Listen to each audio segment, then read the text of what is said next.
Hello and welcome to yet another review for www.modelrailwayreviews.com. Today we're looking at Hornby's City of Bristol number 46237 in early British Railways blue livery from the set The Royal Scot. So before we begin, we'll take a look at a bit of history behind the class.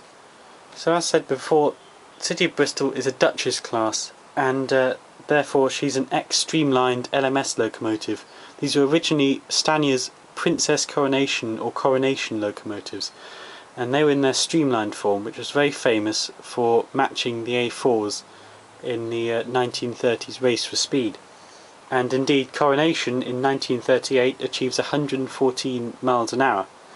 So that was just before Mallard achieved her record. All the streamlining was gone by 1949, and this is how they looked.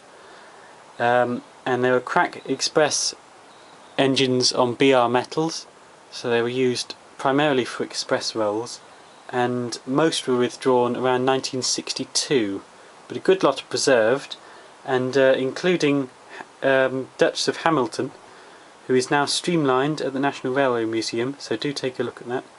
No, in their non-streamlined form, they're no longer Princess Coronation or Coronation, they're Duchess or City class. But there's a bit of confusion about all that that's not very clear to find out. So, with the history done, we'll take a look at the detail now. And the detail on City of Bristol is absolutely superb. It's a super detailed model with realistic rods on the side, tender, front and cab detail, and note that the cab is unpainted. So we'll take a just quick look round. Realistic vacuum brake hoses in the pack. Very realistic front finish, including even the little holders for the crew to go along. As I said before, realistic rods on the side, and pistons and workings. Nicely printed nameplate in red. Fantastic blue livery with the white stripes, really well applied. Tiny 8p at the top there. Cab details there. When it was originally came, it wasn't painted, but do take a look at the locomotive super detailing realism feature for more on how to do that. We then move on to the tender, which has standout detail including the water pickups, and it's a well shaped tender, very smooth sided, beautiful early British Railways crest, very nicely printed. Lots of detail on the back of the tender, include the lamp irons and steps. Vacuum brake hose for that is provided. Good area for the coal. NEM coupling pockets. No sprung buffers, but as we know from these reviews, sprung buffers are not essential.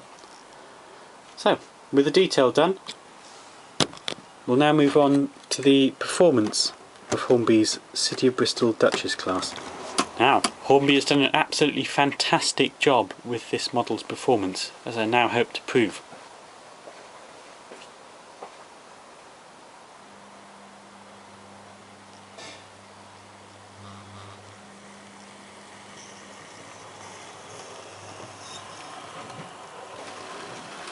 And I think I proved that successfully with that incredibly smooth start. I mean, I really don't know, apart from Hornby's school's class, smoothest start that I've ever seen. Very steady speed around the whole layout. Deals with the corners well. And almost a nice chaffing noise for my particular model, which I quite like. She goes round those corners. Now, a lot of this can be put down to her 5-pole motor, which is inside her. And that's right, 5-pole, even from the Royal Scot set. Worth noting, I had a few original problems with her on the larger curves where there were gaps in the track, because she's got a fixed Cartazzi wheel assembly that I'll show you in a moment, and that occasionally falls into these gaps. So she does reward good track laying, so do make sure your track is in good condition and she'll treat you very well. So no problems going round other than that. And now, with being coupled up to a 5-coach rake, we'll test her pulling power.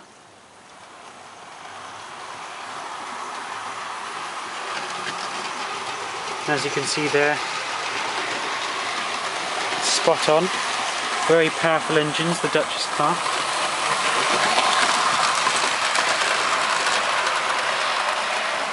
No hindrance whatsoever to her. goes round. She also has a really realistic top speed, so a good speed range all round that would suit their high speed running. Another engine without treble on the gradients either, still pulling that heavy 5-coach train with minimum wheel slip. That's very good. So 1 in 24 gradient.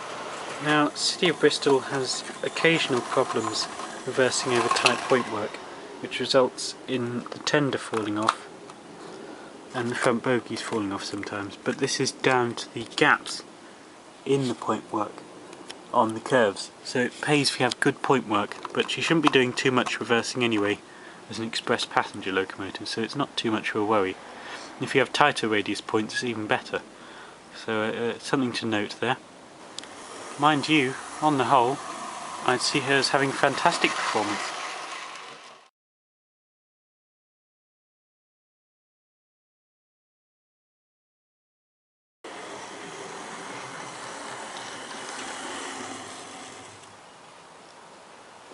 So, with fantastic detail and great performance, how does City of Bristol compare up with value for money? Well, first things first, let's note that she is from the Royal Scot set from Hornby, and this set could be seen as being discontinued, but it's still widely available because it was released in mass quantities, of course. So there's still plenty of chance to get her, and because she's from a set, she was better value in the first place, so often you're looking at around under the £70 mark, which is really good for this engine. I must stress that, really good. I got this particular one for £50, so if you do look about, do remember that she's very similar to the other Duchess classes and Coronation classes that are released by Hornby, so she'll use the same tooling and she'll have roughly the same performance as well. So take a look at those two, because again they're fantastic engines and they're very similar. With versatility in mind, the Duchess class isn't such a versatile locomotive. They mainly did crack express passenger work and very rarely did freight, because there were lots of other classes to fulfill that role. But then again, late in BR they might have resorted to using some of them, but you're mainly looking at express passenger. But she can do freight, of course, and she looks good doing it, so she's got the potential there. So if you do want to use her, don't hesitate to. So that's all from me, Will, at www.modelrailwayreviews.com, with what I think is a fine engine from Hornby in City of Bristol Duchess class from the Royal Scot set. I hope to see you soon with more realism features and reviews, but until then, bye!